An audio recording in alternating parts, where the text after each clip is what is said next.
What is normalisation? Normalisation हे काय आहे?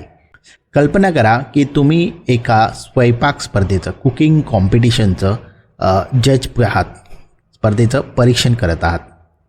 त्या स्पर्धेत भाग घेणाऱ्या स्पर्धकांकडे वेगवेगळ्या प्रकारचे चमचे आहेत. कोणाकडे मोठा चमचा आहे, कोणाकडे छोटा चमचा आहे, जे ते पदार्थ मोजण्यासाठी वापरत आहेत, जसं की साखर मोजण्यासाठी वापरत आहेत.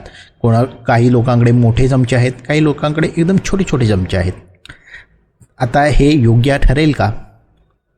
प्रत्येकाकडे वेगवेगळा चमचा असल्याने त्यांचं जे मूल्यमापन आहे ते चुकीचं ठरेल. AIचंही असंच होतं.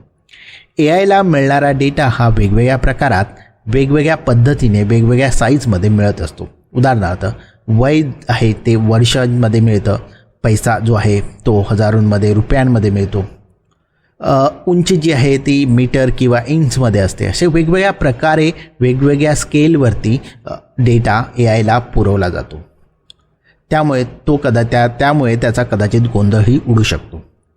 नॉर्मलायझेशन ही एक अशी प्रोसेस आहे ज्याच्यामध्ये प्रत्येकाला एकसारखंच मोजमापाचं साधन दिलं जातं, मोजमापाचं भांडं दिलं जातं. म्हणजे काय तर नॉर्मलायझेशनमध्ये आकडे अशा पद्धतीने बनवले जातात की ते सगळे एकाच स्केलवरती, म्हणजेच एका पातळीवरती येतात. उदाहरणार्थ 0 ते 1 किंवा -1 ते 1.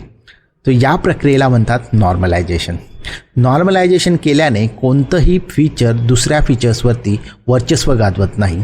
त्यामुळे जे काही फीचर्स आहेत, ज्याचं निर्णय घेण्यासाठी जे फीचर्स उपयोगी आहेत, जे क्रायटेरिया जो उपयोगी आहे, त्या सगळ्या क्रायटेरियाला समान न्याय दिला जातो. सो याच प्रक्रियेला म्हणतात नॉर्मलायझेशन.